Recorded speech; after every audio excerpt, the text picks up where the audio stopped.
At our panel today, we have folks with backgrounds in the humanities and the arts, and they each held a teaching-focused postdoc at a small liberal arts college after attaining their PhDs, but they've taken really different career trajectories, so we'll hear a bit more about that from them, but we hope that their experiences as teaching postdocs will be helpful for those of you who are considering that as an option. And I know Melanie was in the previous session, but two of our plenary panelists also talked a little bit about their teaching postdocs, so hopefully we can build upon that in our session today. So I wanted to start just by asking our panelists to share a little bit about their career trajectories. So what are you all doing now? What other positions have you held, and how do you see, looking back, how that teaching postdoc fitting your career path or your professionalization? And maybe if you want to start, Rebecca. I'm Rebecca Fulop. I got my PhD last year here in historical musicology, and I immediately started a teaching postdoc through Rackham and CRLT, Oakham, at Oberlin College and Conservatory of Music in Ohio.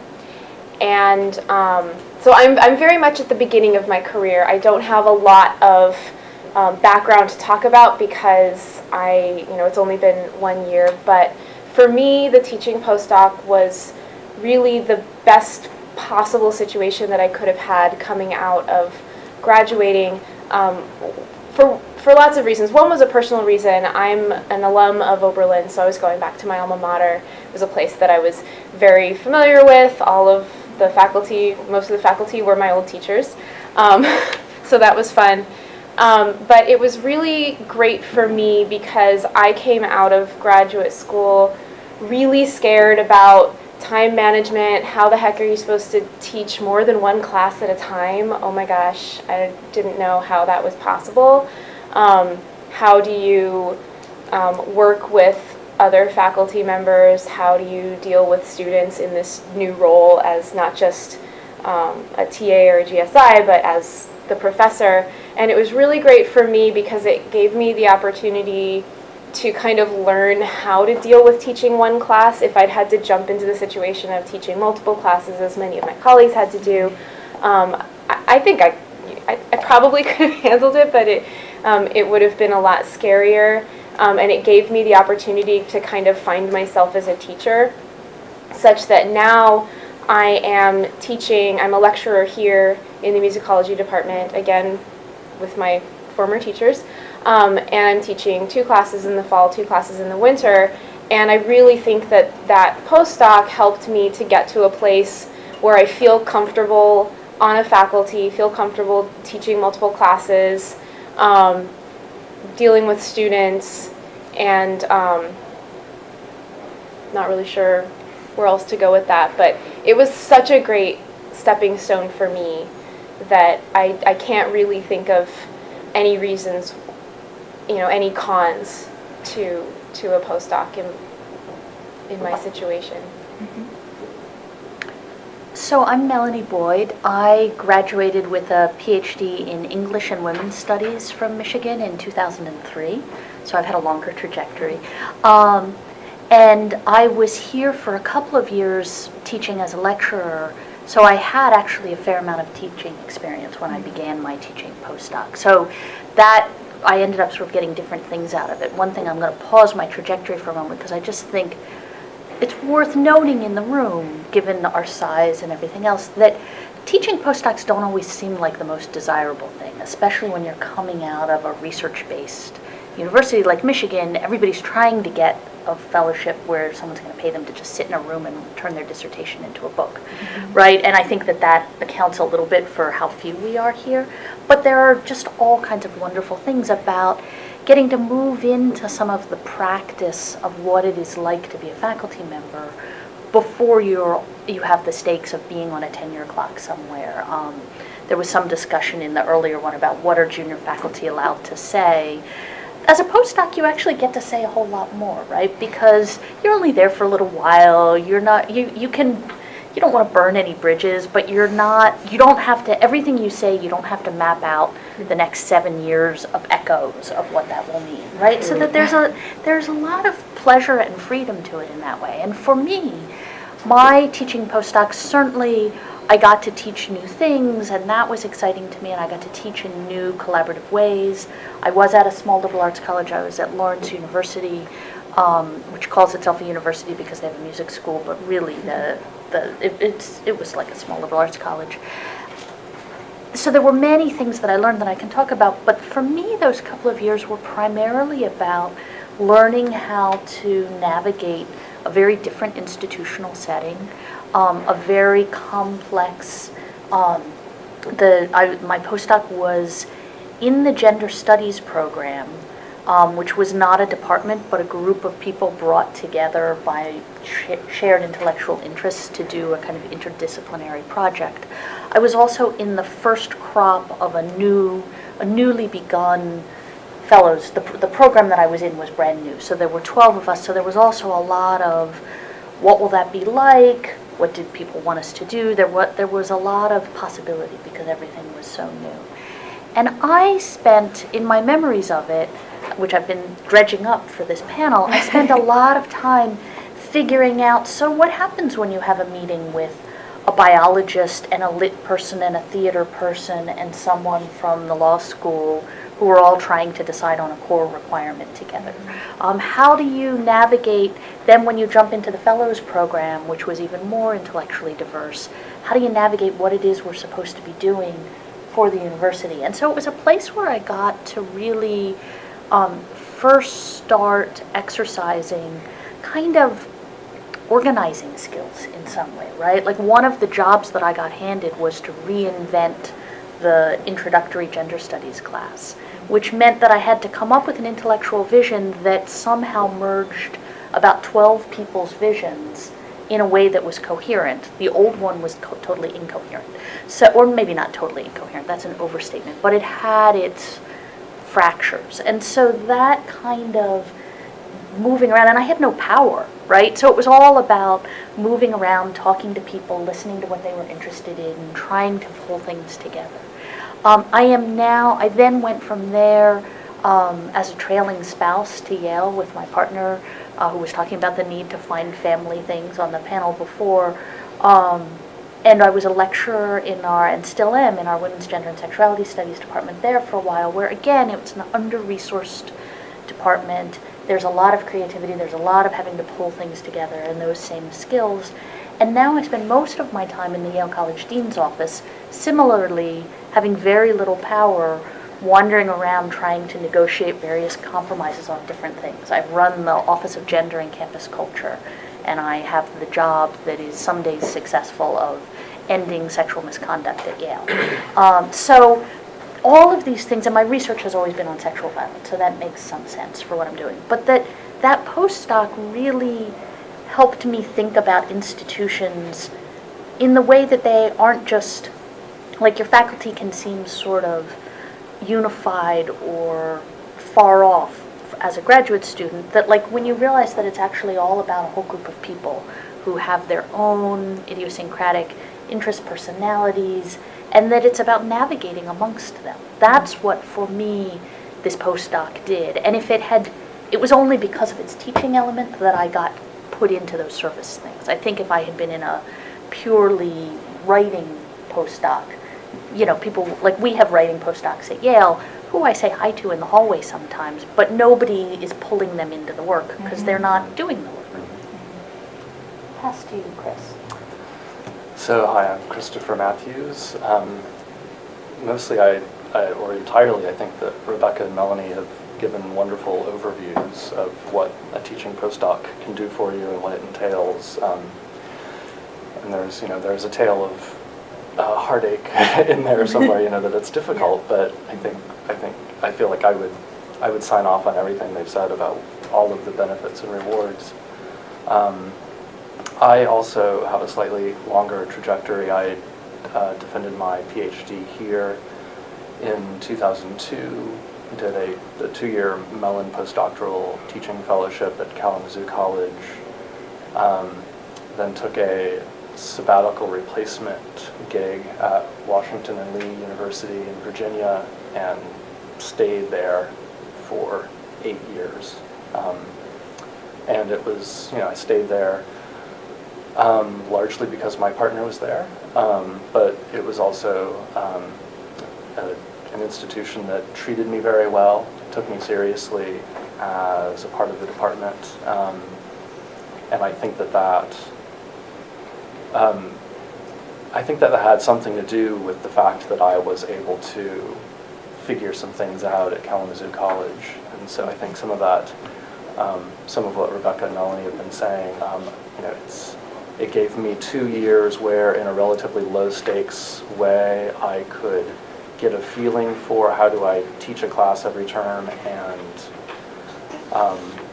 pursue my research, how can I navigate departmental politics, how can I adapt to this role of faculty member where you're not exactly just a teacher anymore, and you're not just a researcher and a writer anymore. You're also kind of taking on this a kind of institutional identity where on some level you represent, as a professor, you represent the college and its tradition, and you stand for the institution in certain ways. And I don't mean to make that sound terrifying, but it is a big shift. So there's all of that, and now I'm back here, and I'm working as an academic advisor in College of LS&A, and that was a choice I made to try something on one level really different, but it has been really intriguing to me how much that is a very natural sidestep from teaching. It's very pedagogical.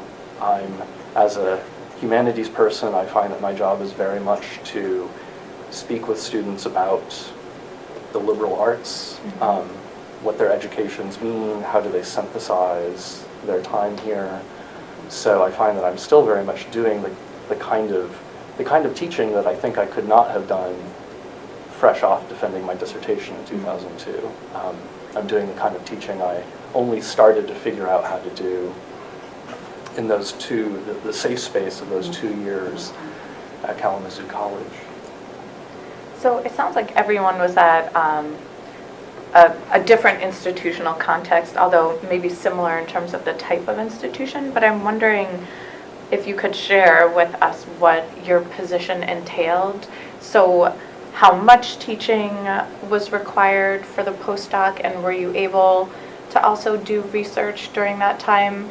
And people have kind of hinted at this a little bit, but it sounds like, at least Melanie, you talked significantly about some service you did in terms of curriculum reform. Were you invited to do service, and how did that play in if each of you were kind of doing a balance of teaching and research? And actually, I'm going to just pass around this sign-in sheet, which I was supposed to do at the very beginning of our time. But yeah, so a little bit of the nitty-gritty about the teaching, research, service balance as a teaching postdoc. Mine was, Lawrence is on a quarter system, and I was supposed to teach 1 class per quarter. The standard faculty taught 2. One of the mistakes that I made was I had been teaching 2 classes as a lecturer at the university here, and I thought that 1 class would be the same as one of our classes. Like, I didn't understand how the quarter system worked, so they meet more hours per week, it's a more intense class, if that makes sense. Somehow, my math was wrong. So I was unprepared for the labor of the teaching, even though it seemed less. So that's one thing to be aware of, just in terms of the real nitty-gritty of a new institutional context. I thought each of them was going to be like 2/3 of a class, but it wasn't. I was able to, maybe I didn't think of this the first year, and I did the second year, and I was very glad of it, to negotiate my schedule so that I went from doing 1-1-1 to, I think, 0-2-1, something like that, so that I had one block where I just wrote. And that, for me, was a way to actually get my research going. And maybe I managed that my first year, I don't remember, but I would advise that was good. I was certainly writing the whole time, although not as much as I wanted to. I started a writing group with I found like-minded junior faculty people and met weekly with them where we exchanged drafts of things, and that helped me keep my writing in a prioritized way. The service I was very much invited to do, there was the sort of vacuum of the program that I was in, gender studies, didn't have any faculty assigned to it. So there were all these needs that program had that no one had had the time to do, and I did not have the time to do either, really, but that were very tempting and people were excited about. I also had, and I think this is sometimes true, although not always, in teaching postdocs or maybe more teaching ones, this sort of ongoing possibility that would appear and disappear of, well, we really want to hire someone in gender studies. The gender studies faculty have not yet sold the university on that, but that if I proved to be sufficiently valuable, I would, that was going to help that project. So there was definitely, and I think that could well have come to pass. It was a postdoc that could have gone on for 3 years, and I left at the end of my second year. I had a partner who was teaching elsewhere. We had been on the job market for, I think, 5 years simultaneously, and we had hit the point where, with kids and everything, it was becoming really untenable. And so I didn't wait to see whether that materialized or not. But I think that, too, was a way in which I ended up doing more work than I might have been expected to on paper. And even in retrospect, I don't know how to have assessed that judgment. It could have been, I think it's a way in which, in some cases, people have more labor extracted from them than is necessarily fair in a postdoc with this. But then I know many people who did have postdocs turn into teaching appointments or into tenure track positions. So it's very hard. It's another thing where you have to be just kind of watching those. I also really enjoyed that work that I was doing, that service work, and I did feel like it was helpful to me in getting and doing well in my next job. So it had value. Yeah, what about you, Chris? And then maybe we'll end with Becca. So in my position, it was also on a quarter system. So I taught one course per quarter, which, as Melanie indicates, is more teaching than it might sound like. I actually very much wanted to do service. I was afraid of feeling isolated. I was in the strange position of longing for departmental meetings because it was just a chance to see my colleagues. And I think my colleagues were so respectful of my time and were so careful about exploiting my labor as a postdoc. I mean, well, they were careful not to exploit it. Thank you. I think they recognized that was a position that could be abused. So they're so careful about giving me time and space, so respectful of my time that they weren't asking me for very much service, and that was one of for me the intriguing tensions of the position, which again was really informative. It helped me realize that what I wanted as a faculty member was to feel involved in the life of the department, and having my office where I could shut the door and do my writing and only pop out to teach, that was not actually enough. Whereas as a grad student, I might have imagined that as a kind of ideal, maybe even an ideal if I never had to leave my office to go teach.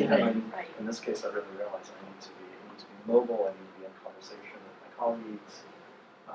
So again, a chance to get my bearings and even just realize what I wanted in that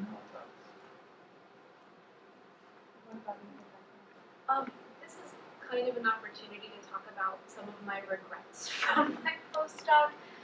One of them being that in learning how to manage my time in teaching, I completely failed at learning how to manage teaching and writing at the same time. And part of this, I think, has to do with the fact that I finished writing my dissertation last August, defended at the end of August, started teaching a couple of days later, filed 2 weeks after that. And it took me a long time to kind of recover from that, as I'm sure everyone understands. And I think that I kind of used that excuse of, oh, I just finished my dissertation, I can't possibly jump into another project right now, I need to give myself some time, and the pressure of wanting to do a good job teaching, and just kind of being freaked out about everything, but also really excited about everything, that I'm very regretful about the fact that I didn't take more advantage of all the time that I really had. The other thing that I was going to say is that I was not invited or encouraged to do any service for the department, I think for the same reasons that Chris talks about. And also I think for some other reasons having to do with the very small size of my department at Oberlin and the kind of stodgy old-fashionedness of it, as in let's never change anything ever, so they didn't really want new ideas coming in. But I was invited to go to faculty meetings, and I didn't go. Now that I had, because I am not invited to the faculty meetings here in my department. I think in part because I was a student in this department, and I know personally many of their current students, and so they don't want someone like me in there. And also because they know that it would be a waste of my time. But I kind of wish that I had taken more part in that so that I could have gotten a better idea of how a department works, because I still kind of had that grad student perspective on it, where you're teaching classes, but you're very much kept out of the loop on how things actually work. And even though I wouldn't have been changing anything or taking part in any decisions, I think it would have probably been helpful to at least have seen how those things, and it would have been very low stakes, because the kinds of arguments and debates that go on, I would have not been any part of it, so I could have just kind of seen how those dynamics work without actually being in any danger of getting in the middle of it. So yeah, that kind of transitions well to my next question, which is about the adjustment from going from the University of Michigan in this institutional context as a graduate student to being in a position where you're more like a faculty member at a small institution. So what was challenging or rewarding or surprising about that? And that could be in terms of classroom norms or department politics or small town life, or any of those changes. Anyone have initial thoughts on the transitional period? I guess one theme for me was just the shift to a very much a teaching-centric, student-centered context. Mm-hmm. And I too was an alum. I was a student at Kalamazoo College, so I came to Michigan as a small liberal arts college kid, and Michigan turned me into a Research 1 scholar, and it took a while for me to figure out then what it meant to be faculty at a place like Kalamazoo College. Mm-hmm. So a couple of things about that. I remember going in and thinking, oh, I'm going to chat up all my colleagues about the latest in their research, and we're going to talk about our book projects. And I worked with very friendly people, and they're very smart, but those conversations did not get off the ground. Mm-hmm. It was really, it was a group of people invested in student engagement, in innovative class design, and so it took me some adjusting to that notion that teaching was what we were there to do together and talk about. And I certainly had some awkward moments, just kind of shifting my tone and my rhetoric and my approach to that. The other piece of that for me was that even though I did some teaching here as a grad student, I was, for the most part, blessed with a clutch of fellowships that let me write my dissertation, and so I certainly had not done much teaching. I didn't have a sense of the rhythms of teaching, mm-hmm. teaching more than a class at a time, or teaching more than one term in a row. Mm-hmm. And so I was sort of bowled over by just how exhausted I was, how much the classroom experience exhausted me. I showed up thinking, here I am, I'm a professional, I'm a PhD, I'm ready to go. And I very quickly realized that I had just an immense amount to learn about how to operate in a classroom, how to lead a discussion. So that became then something I just had to invest a lot of time and energy into. Mm-hmm. So that probably took me the first, well, it might have taken me the whole 2 years, frankly, but at least the first year, I think, to just get my bearings and realize this is going to exhaust me day in and day out, but it is now my job to take that thing that feels incredibly hard to me and find a way to do it. And was it more exhausting than your experiences teaching at UM because it just being in that lead role? Or I'm just interested to hear what you found was different between the sort of classroom here and the classroom at Kalamazoo. Well, at U of M, I was, most of my work was as a GSI, so I was leading discussion sections and grading papers, but I was not the sole person responsible for the course. Yeah. There was one class where I was the sole instructor at U of M. And in that case, I'm not sure what the explanation was, although I suppose if I went back and looked at my notes from that term, I might realize that for that term at U of M, I probably didn't do anything with my dissertation. Right? That may have also overwhelmed me. But I think there may have been something about being here and thinking of myself as, you know, I'm a U of M student, I am dissertating. Maybe I was just more selfish or aggressive about putting walls around my teaching time and containing it. Whereas once I was in the postdoc, I felt this is sort of what I'm here to do. Mm-hmm. And again, I'm in a small department, a small college, very visible. I better do this well. I need to be available to people. It's not just about showing up in the classroom, it's about every time you are walking around the departmental building, every time you're walking across campus, you're liable to see students and have conversations. And I say that now, and I think that's tremendous. That's wonderful. I think at the time that too was overwhelming. I wasn't used to that. There, U of M gives you. It's a big enough place where you do have some anonymity. Yes. And I would tack on to that I didn't win as many fellowships as Chris. We were classmates, so I'm very aware of that. If I dredge back in my old memories. So I taught a lot more. But I taught, teaching, for me at least, and I taught both in English, I taught a lot of writing, and I taught in the Women's Studies department. And after I finished my dissertation, due to a sort of assortment of faculty leaves and stuff, I ended up in a strange position of teaching the large undergraduate lecture course. So the minute I handed in my dissertation, I was running a twice-a-week lecture class supervising 5 GSIs. I had 250 students in the class. And then I was also teaching seminars alongside that.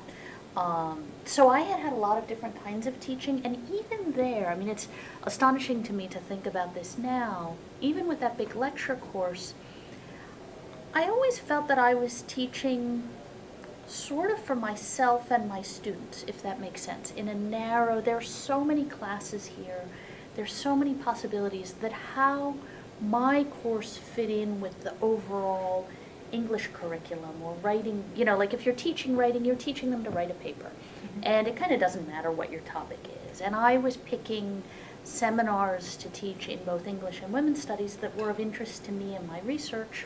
There were students who were interested in those classes and so who took them. But I didn't worry about what that meant for the women's studies program as a whole. And you would think I would have felt that way about that big intro class.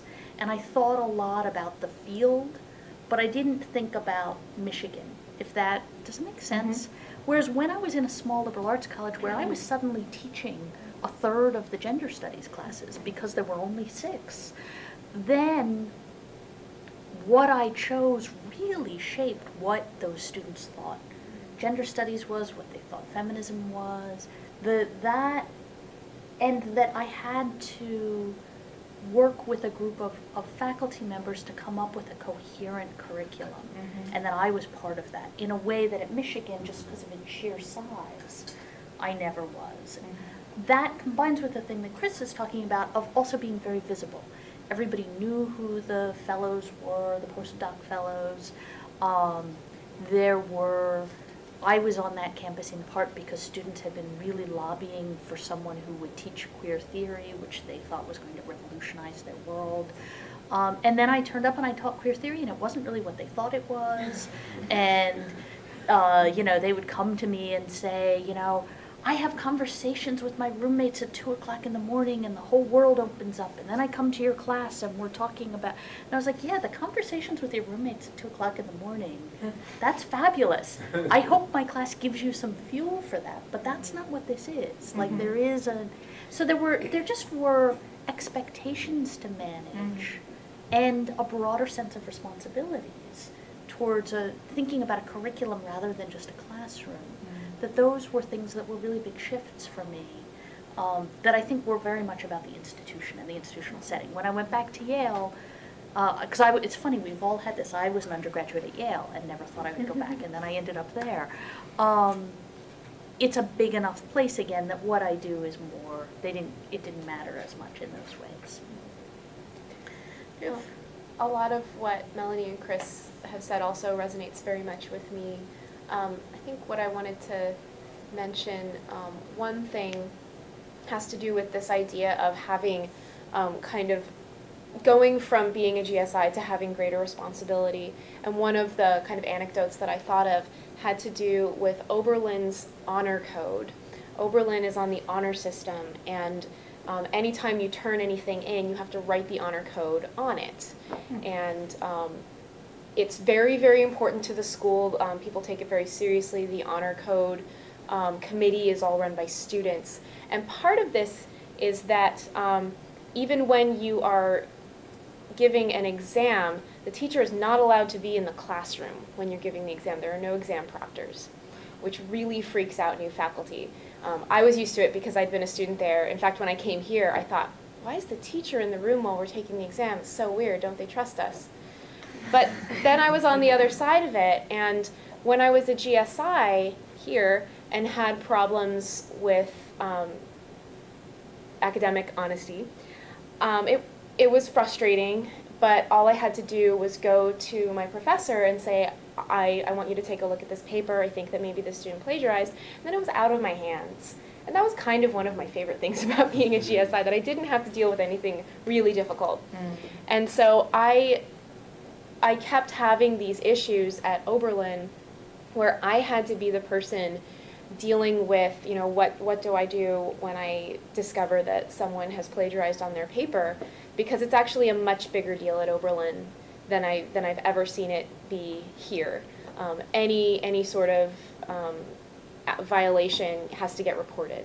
And it put me in a really uncomfortable position where I thought, I'm fresh out of grad school. Who am I to take an action that could jeopardize this student's undergraduate career? And it made me very uncomfortable, and I kind of felt like, maybe when I'm older I'll feel more comfortable doing this, maybe when I have a tenure track job I'll be more comfortable doing this, but it just gave me a really horrible feeling to have to do that. I got used to it, but I didn't like getting used to it. I think it was probably a helpful but painful experience to have. I was going to say something else but I'm not remembering what it was now exactly. Maybe it'll come back to me later, but that was one of the thoughts that I had about that. Yeah, that's a really big institutional culture difference and a role difference. Yeah. So transitioning to thinking about people who might be applying for these kind of positions, based on your experiences, what would you advise someone in terms of what they might emphasize in their application materials, or what experiences are good to gain while you are still a graduate student that would make you competitive for a postdoc like the ones you held?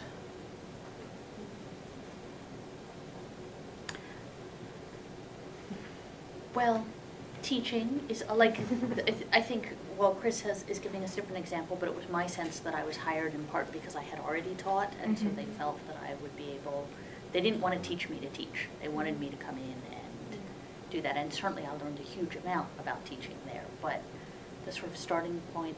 I also think the recognizing that the conversation that the University of Michigan trained me to have with potential colleagues about my research, and did you read this interesting article, and I'm thinking about how sentimentality might be replacing trauma as the new trope for how we think about emotion and affect, right? Like, those were the conversations I was expecting committees to be interested in having with me, and they didn't care about that at all. They wanted to talk about they wanted to see me, I believe, as someone who would be interesting to work with, who would come with ideas but also listen and be respectful, that I wouldn't like to come, like, and again, this, I mean, I'm sure they were all very different instantiations, but like I was turning up with a PhD in women's studies when they had all been doing women's studies sort of off the grid.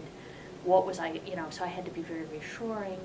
The job talk I gave there was unlike any other job talk I've given. I wrote something that was addressed to undergraduates and took up something that I knew undergraduates were interested in. I took a kind of very slant political critique. Was up for many tenure track jobs and got one over the years, and had job talks where you would have 15, 20, mostly faculty, a couple grad students in the room. That job talk I had, I think, like 200 undergraduates come to hear the talk, right? So it was a very different, it was about performing that I could engage the community, rather than... Can you say what you mean when you say a job talk? I mean, are you teaching a 15-minute class, or are you... Oh, sorry, and this is probably in my field, sometimes you had to teach a class, but you also had to give a 50-minute paper for all of the jobs that I ever applied for. Some of them I had to teach and some of them that I didn't, but I always had to give this kind of talk that in the tenure track jobs that I applied for always seemed to be about what's the most cutting edge piece of your scholarship. So that would be what I would do, and it would be very theoretical and sharp and a lot more like an article in some ways in a competitive journal. Whereas the thing that I did for Lawrence was I talked about the vagina monologues and sort of politics of representation and race within them. I was pretty critical of the vagina monologues, which played to the people who were worried that you shouldn't hire someone who was like an official feminist because they would just like go crazy. I don't know. But so anyway, so it was different in that way. But again, it was a 50-minute lecture that I had to give. But I tried to make it much more, not that I thought my other one was interesting too, but much more appealing and pitched at undergraduates rather than pitched at other researchers. Do they leave the topic up to you? They just say, present this talk about some aspect of the research you've done? Yes, that was in my experience. When I had been asked to teach classes for different campus visits that I had done over the years, some of those I was given, oftentimes I would be visiting a class, so this is a class on 20th century poetry, do whatever, here's what we will have read up until then, what do you think would be a good thing to come next? Once I taught a class in women's history and I was told, I don't remember now what it was, it was a day on suffrage activism. And so I had the topic, but I had to put together a class that would fit into their sequence and let them then move on to the 30s in the next day. I don't know, did you all do job talks for your postdocs? I did not. I didn't have to do anything. Yeah, you were both in the Mellon program, right? That's Which right, was run a that's little right. differently. So what do you think made your application stand out in terms of, did you ask people to write a letter that's more focused on your teaching, or was it your student evaluations, or what do you think was important? Or was it that you were Oberlin and Kelly? Right, yeah, graduates? right. I think that had a huge influence. I was actually asked to apply for the OCUM by one of my former professors there. And it was just a matter of, I knew that they wanted me. It was a matter of, will Rackham choose me? I think that's how it works.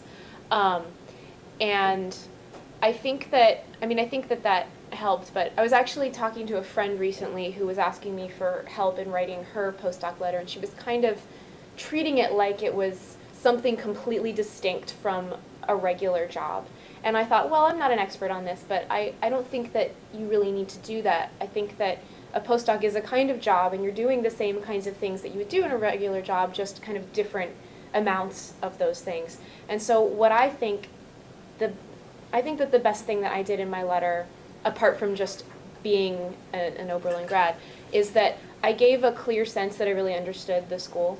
And I think that that's really important to small schools who are considering people coming from a place like Michigan, because a lot of people, there were a lot of new faculty last year, and we had a really, really great orientation program, so I met a lot of the new faculty, and people coming from big institutions, especially people who hadn't gone to a small liberal arts school, really struggled with the transition far more than I did. For me, it was like going back home, and I was used to what a ridiculously small and boring town Oberlin is. I loved it. I didn't mind.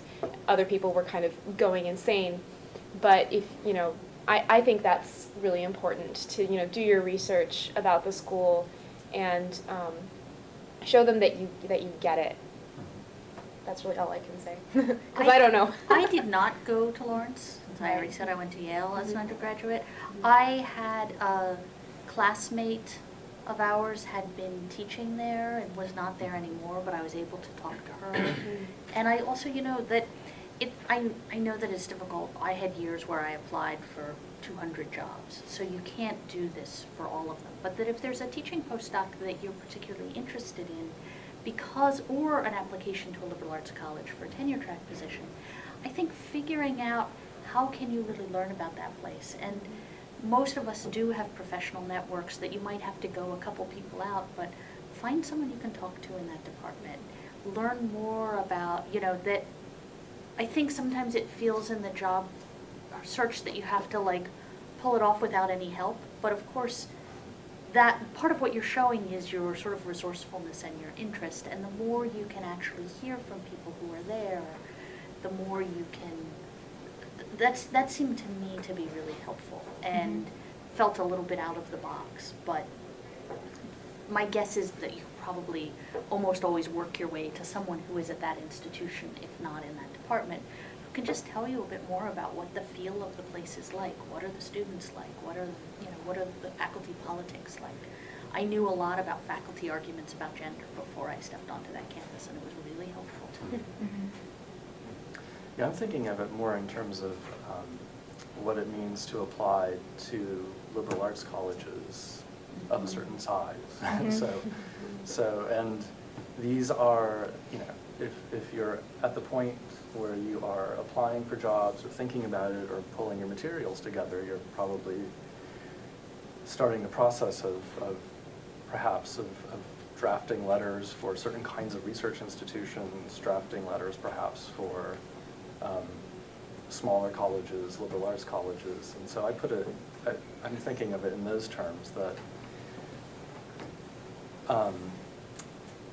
as we've said a few times, I think being able to demonstrate that you understand that kind of a college, the undergraduate experience is really quite central, that these are departments that tend to see themselves as primarily focused on, or at least, again, in my experience, they're primarily focused on the task of educating their undergraduates, so that teaching conversation is really central to department culture, so that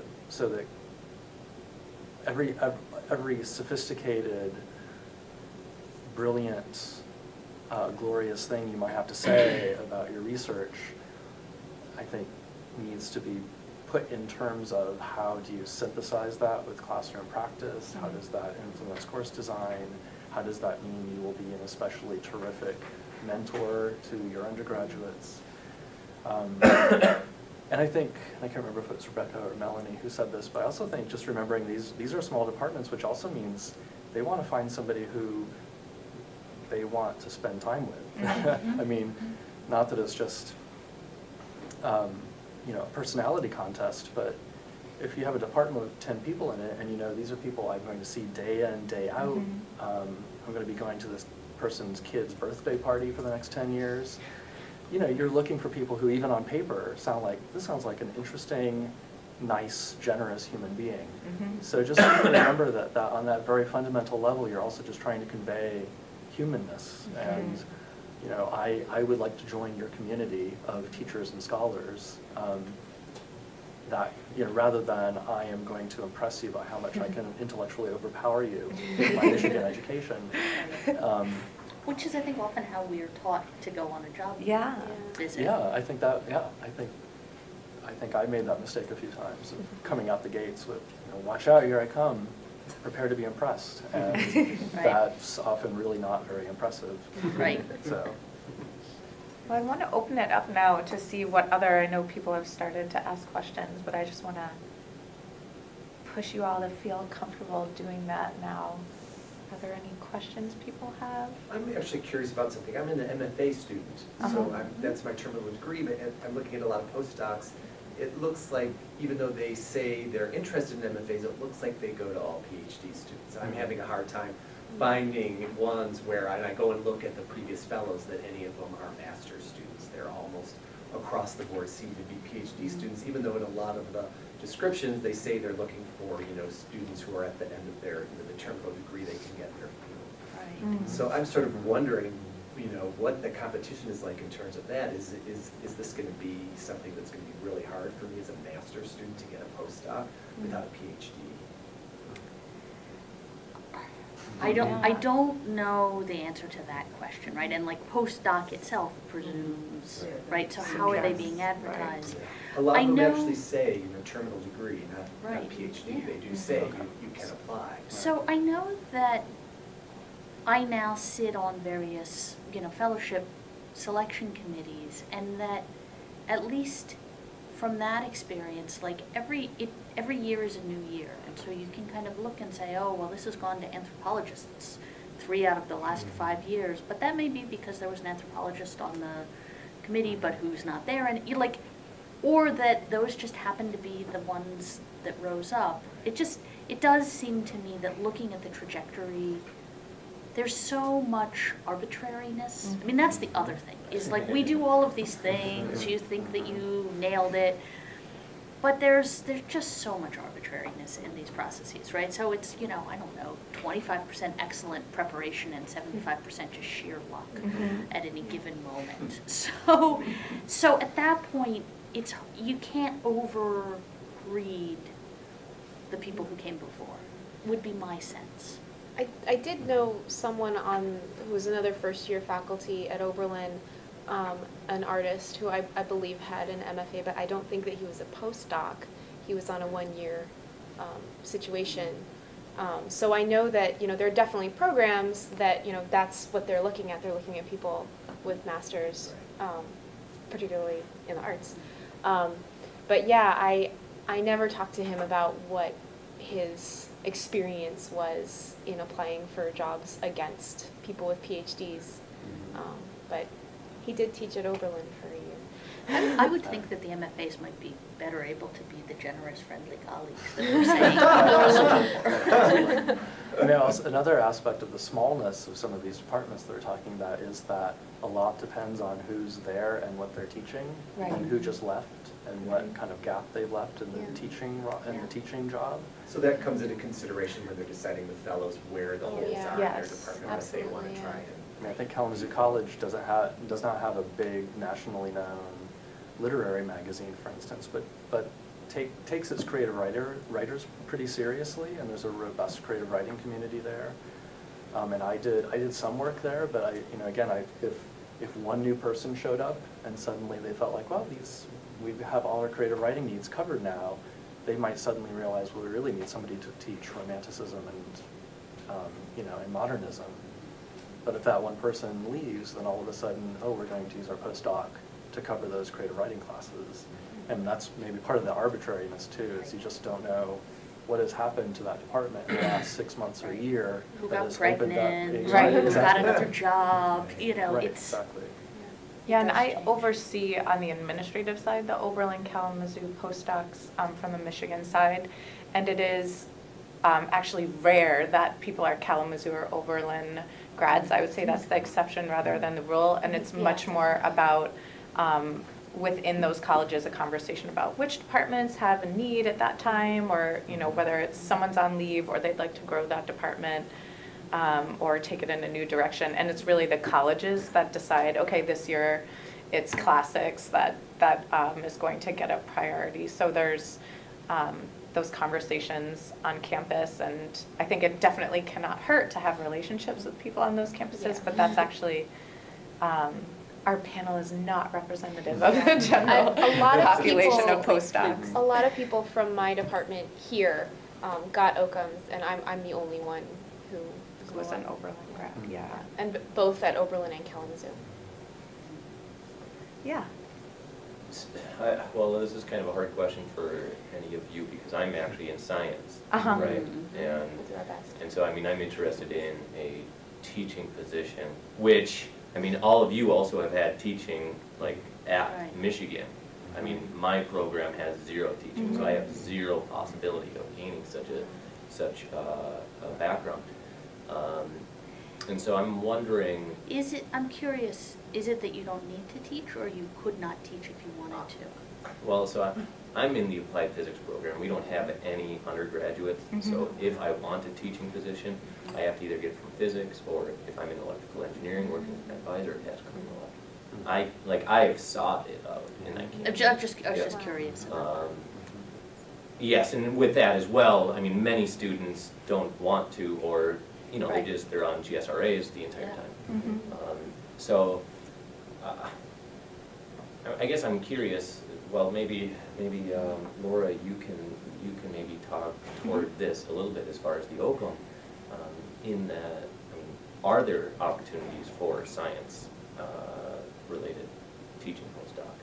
So I know the Oberlin Kalamazoo postdocs are funded by the Mellon Foundation, and so they only are for those in the humanities Okay. and humanistic social sciences. But there are, and they didn't put a little handout in front of us at the front here, but there are some sites that the National Postdoc Association has a nice listing that's cross disciplines of Okay. postdoc, teaching postdoc opportunities. And I would add that every year I moderate the session that we have each January on what's it like to teach at a liberal arts college. And we have had science-focused faculty on those panels, and they say that unlike their colleagues in the humanities or social sciences who say if someone doesn't have teaching experience, we won't even look at that person. The science faculty always say that we understand that it's very common for those in the sciences as graduate students not to have teaching experience. And so they look for other types of experiences that people might have to signal their interest and investment in teaching. And some things at U of M that you could pursue is there's the intercampus mentorship program that if you're at the plenary panel, I know Connie mentioned, and you can basically seek out a faculty member at a local liberal arts college and have some kind of short-term mentorship experience. And that could even, you could even say to someone, I'd really like an opportunity to do a guest lecture if I can. And even just what might seem like small things in terms of time investment, but those sort of lines on people's CV are the types of things that I've heard science faculty say are important to them when they're looking for teaching postdocs in the sciences. I was thinking, like Melanie, I had a lot of teaching experience here, but I didn't really feel like I was having the opportunity to teach things that would really look impressive on my CV. So as a grad student, I kept having friends who would go off and get jobs, and then they would invite me to give guest teaching lectures at their institutions. And now I'm doing that for my friends whenever I can. And I think it looks good on the CV. I have no evidence that it's actually helped me at all yet, but I think it can't hurt. So like Laura said, if you know people who are in a position where they might be able to invite you to teach a day of their class, you can put that on your CV that you have experience guest teaching. What about, you said you just did GSI stuff, which is what we do.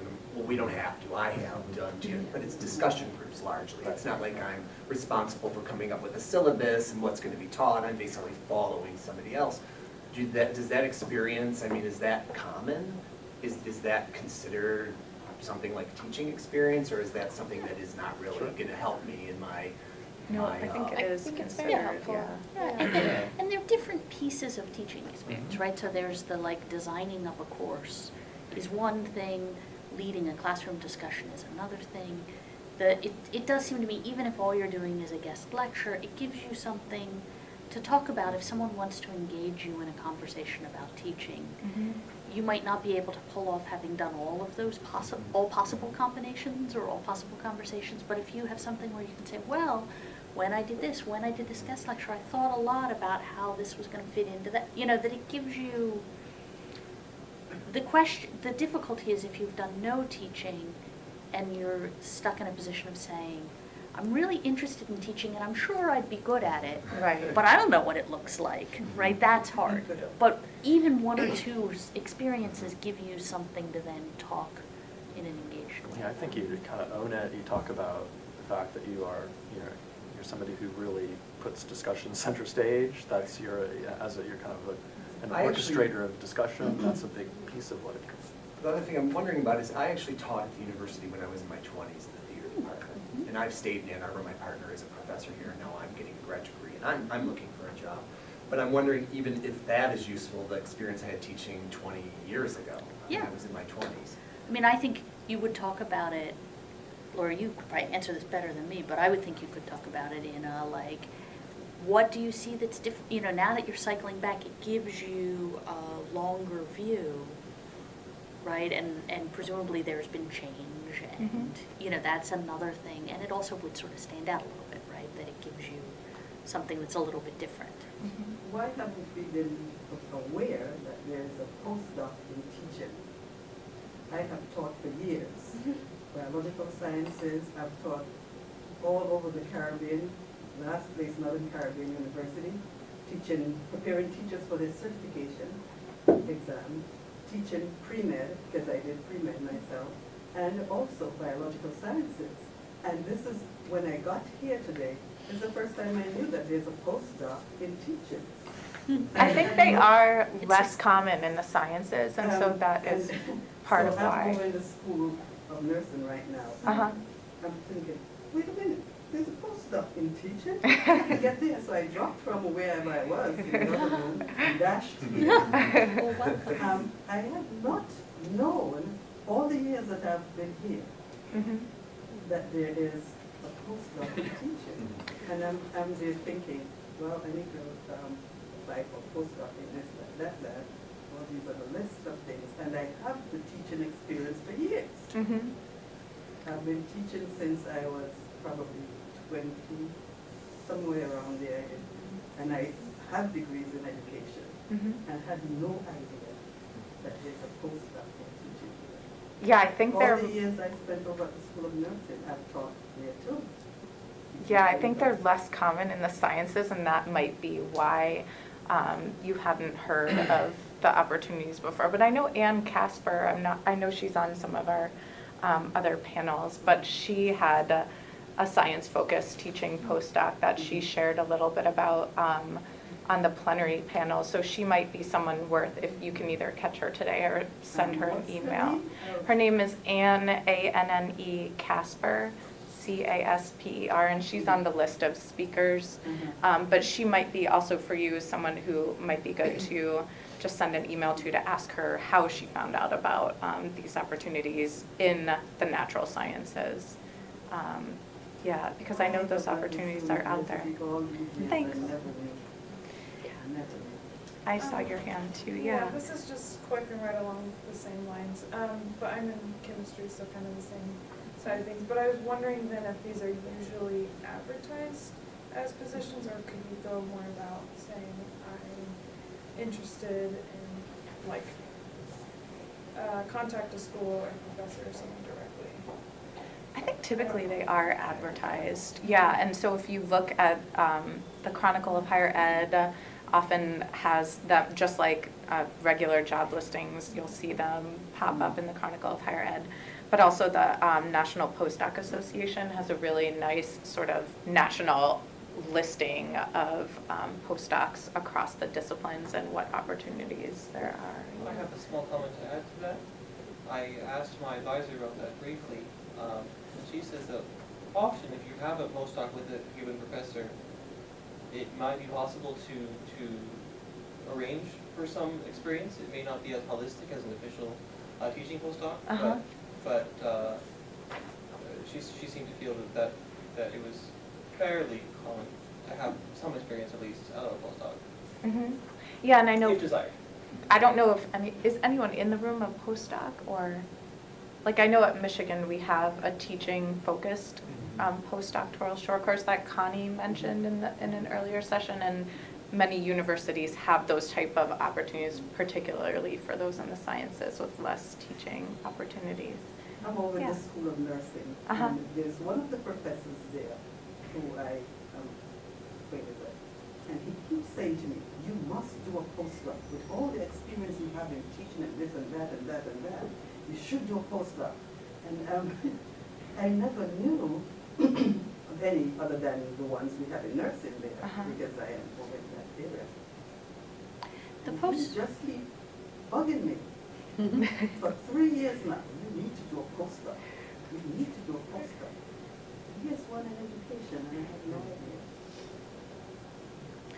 I was going to say the one that I did, I don't know how it has evolved over the years, but there were 12 positions, and I think there were 12, and they weren't yet set what they were, so that you applied from any field, and then they sort of pitched you, I think differently from the fellowships you have, they pitched you to all the departments, and so there was a sort of weird element too, that then all the departments had people that they wanted, but then those people were sort of it was a little bit like one of those reality shows, like you had to help your department figure out, and your department had to help you figure out how you were going to be more appealing to the fellows selection committee than the person in philosophy who the philosophy department wanted, but so I do think that, for me at least, the teaching postdoc was very much in a subject area. But what they wanted was an infusion of teachers, of extra kind of postdoc people. Some of the ones I've looked at, they ask you to suggest a department or a program, but they Right. say you're not guaranteed it. Yeah. You may get placed somewhere else if they decide it fits better somewhere else, or somebody wants you in a different program. So we have about 5 minutes remaining, and so I was going to see if there is a last question that anyone has. Yeah. Actually, I wanted to ask something for the gentleman in the corner about from applied physics. I had a friend who was fully funded on research fellowships while she was a graduate student, but she was really interested in teaching career. And the avenue she found for getting a really good experience was going to Washington Community College, and she was a principal instructor of physics, like their intro to physics class over there. So it was like better than being a graduate student assistant, because she was totally in charge of the class, making, designing the coursework and the syllabus and writing the essays and all that. So she ended up becoming a professor at Aurora University in Chicago. So it worked out really well for her. Yeah, and I know many people in the biological sciences teach the spring or summer term courses at EMU. I'm not sure if those opportunities exist in physics, but that's useful to hear that such opportunities might exist at Washtenaw Community College. Is it one of the points of a postdoc though to get that kind of teaching experience so that you can, that's how I'm looking at it, is I want to go someplace where I can teach. I don't want to necessarily have to teach the whole time I'm there, but some of them have to have you teach one semester, the first semester and the last semester of your postdoc. But isn't that sort of the idea, that it allows you to sort of get the teaching experience and I think it continue your depends research? where it's funded and how it's funded, right? Like the Mellons have the greater good of the academy in mind. Right. The one that I did had the greater good of that particular college in mind, and they wanted a lot of teaching.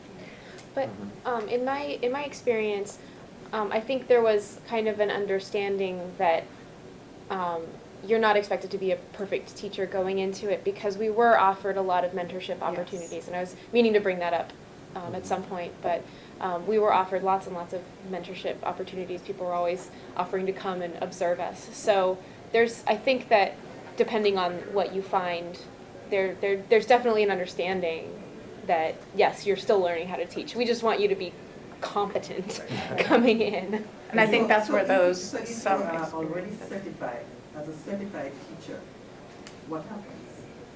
I think usually, it depends on the program, but generally they're not looking for a certification, but I think that would be And they don't a need- great I'm talking about characteristic. people like me who are certified as- Right, yeah, I think that would be seen as a strength generally, since it's not common that people are certified in teaching.